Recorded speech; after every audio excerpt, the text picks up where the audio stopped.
Bismillahirrahmanirrahim. Kita bisa juga mengatakan korban gak tahun ini? Korban banget, sering saya jadi korban gitu.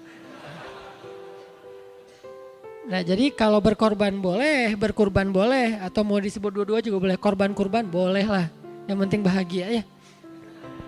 Cuman dalam versi Arab lebih sering diistilahkan dengan udhiyah, adha, tadhiyah atau korban. Kalau di Indonesia tergantung lamanya hijrah.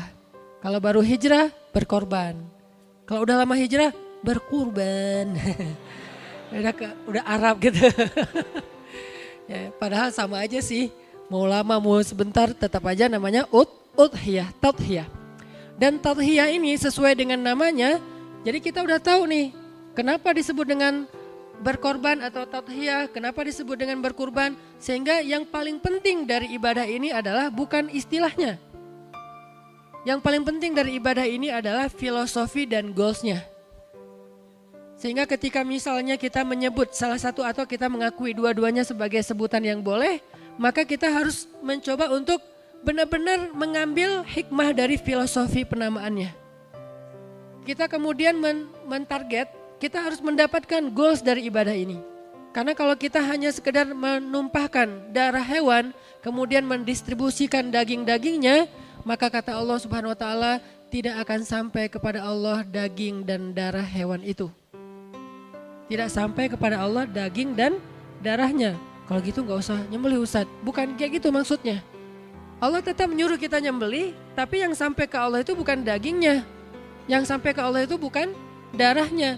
Yang sampai kepada Allah adalah takwa di dalam hati kalian. Takwa di dalam hati kalian. Sekarang kita coba cari tahu nih, hubungan takwa dengan ibadah berkurban apa? Sehingga kita mencoba untuk bisa sampai ke target takwa. Sebagaimana ibadah puasa juga ada hubungannya dengan takwa. Semua ibadah emang hubungannya ujung-ujungnya goalsnya adalah takwa sih. Sebagaimana firman Allah di awal Al-Baqarah itu ayatnya, Ya ayyuhan nas, u'budu rabbakumul ladzi khalaqakum walladzina min qablikum la'allakum tattaqun. Wahai manusia, umum ayatnya. U'budu rabbakum. Beribadahlah kalian kepada Rabb kalian. Beribadah ini juga umum karena ini ayat kayak alinea pertama dari rangkaian ayat di bawahnya. Nanti di bawahnya kalau kita breakdown, sembahlah Tuhan kalian atau beribadahlah kepada Tuhan kalian, kita breakdown. Pointers satu-satu, satu sholat, tujuannya takwa. 2 puasa, tujuannya takwa. 3 haji, tujuannya takwa. 4 kan haji juga gitu. Wa tazawwadu fa inna khairaz zad at-taqwa. Bekalilah diri kalian untuk berangkat haji dan sebaik-baik bekal adalah takwa. Jadi semua ibadah sebetulnya dia media untuk membawa kita kepada ketakwaan. Jadi yang sampai kepada Allah itu takwa, bukan uang yang kita store ke lembaga haji ataupun kementerian haji atau ke travel, bukan. Uang kita nggak sampai kepada Allah. Berkurban, daging dan darahnya nggak sampai kepada Allah. Berpuasa, lapar dan hausnya nggak sampai kepada Allah. Buka puasa itu bukan untuk Allah. Hidangan-hidangan, takjil segala macam itu bukan untuk Allah. Sholat juga kayak gitu. Semuanya sampai adalah takwa, itu goalsnya. Tinggal nanti kita mempelajari secara filosofi apa pelajaran-pelajaran filosofis yang terkandung di dalam ibadah yang kita lagi lakuin yang ada hubungannya dengan takwa itu apa? Misalnya puasa. Puasa itu menjaga diri dari hawa nafsu. Menahan diri biar gak gampang marah. Karena orang biasanya kalau lapar gampang marah kan? Nah kalau laparnya udah bisa kejaga, insya Allah kenyang juga. Kalau kenyang kan kita malas marah ya, pengennya tidur kan? Kekenyangan bukan kenyang. Kalau kenyang masih wajar. Kalau kekenyangan malas mau marah-marah, udah nggak sanggup mikir. Ya udah pengen, ya udah lo terserah lo deh tidur. Kalau lapar tuh gampang marah tuh. Karena pengalaman saya di Mesir, orang Mesir itu di bulan Ramadan perkelahian dan pertengkaran di jalan itu sekitar 3 kali lipat lebih banyak daripada hari-hari biasa. Itu sosial eksperimen saya pribadi. Ada aja tiap hari. Ya, kenapa? Jauhan, lapar. Oh ya udah oke.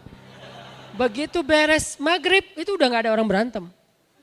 Naik damri, kalem-kalem aja pada gini-gini, gayer-gayer gitu kan ya. Kenapa? Pada tunduh. Soalnya udah pada kenyang. Nah ini artinya berarti puasa itu melatih diri kita untuk bisa lebih sabar. Terutama dalam mengendalikan hawa nafsu. Itu takwa. Itu filosofinya. Sehingga membawa kita kepada takwa. Takwa itu sendiri adalah sami'na wa ata'na. Takwa itu secara garis besarnya pasti kalau kita bedah tuh banyak pastinya.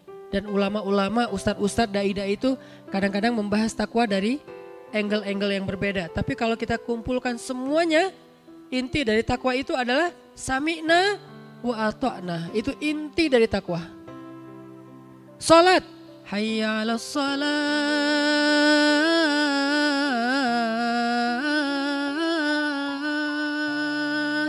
Sami'na wa ata'na. Dengan azan datangin ke masjid. Takwa. Sami'na wa ata'na. Kemudian haji. Labbaik Allahumma labbaik. Labbaik la syarika laka labbaik. Sami'na wa ata'na. Kami penuhi panggilan Allah. Sami'na wa ata'na. Kami dengar, kami taat. Puasa. Hayya 'alas salat.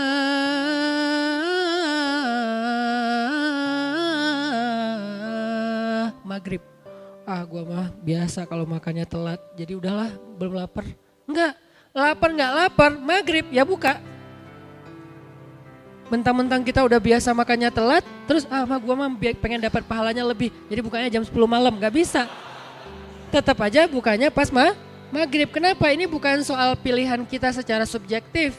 Ini adalah perintah Allah. Kita lagi belajar kayak sami'na wa ta'na gitu. Sahur juga gitu. Saya mah gak perlu sahur. Puasanya juga gak tunggu Ramadan, setiap hari juga puasa. Atau 2 hari sekali lah puasa Daud gitu kan.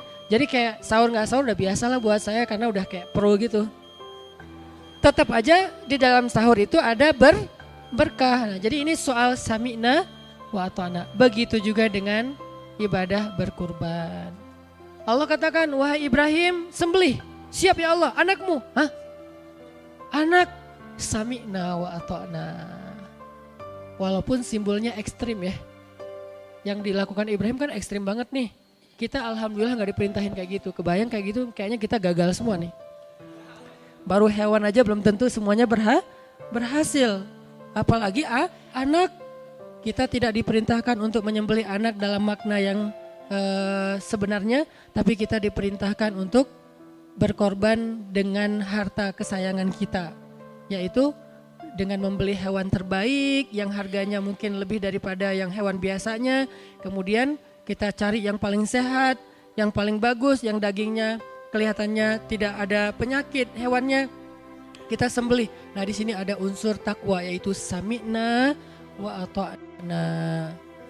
Teman-teman yang dirahmati Allah Subhanahu wa taala, tadi kita di sesi pertama membahas satu poin bahwa kurban itu atau adha itu goalsnya adalah meraih ketakwaan atau meraih derajat takwa. Pertanyaannya adalah takwa itu apa dan siapakah orang yang bertakwa?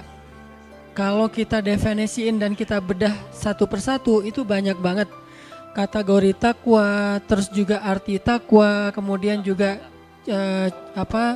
orang-orang yang takwa itu siapa aja, golongannya dan segala macam banyak. Tapi kalau misalnya kita mau simpulkan yang sederhana, takwa itu adalah apa tadi? Sami'na wa ata'na. Orang yang bertakwa itu orang yang ketika tahu ada perintah Allah, ketika tahu ada larangan Allah, dia mau mentaati perintah Allah dan meninggalkan larangan Allah. Itulah inti dari takwa. Nah, orang yang bertakwa ini kemudian diklasifikasi lagi dengan level-level yang berbeda, grade-nya beda-beda. Tergantung apa? Tergantung tingkat tadhiyahnya dalam taat. Tergantung tingkat tadhiyah dalam taat. Arti tadhiyah dalam taat artinya apa? Tingkat pengorbanannya dalam taat. Makin besar pengorbanannya, berarti makin tinggi grade ketakwaannya. makin besar yang dia korbankan untuk taat kepada sami'na wa ata'na perintah Allah Subhanahu wa taala, berarti dia levelnya makin tinggi.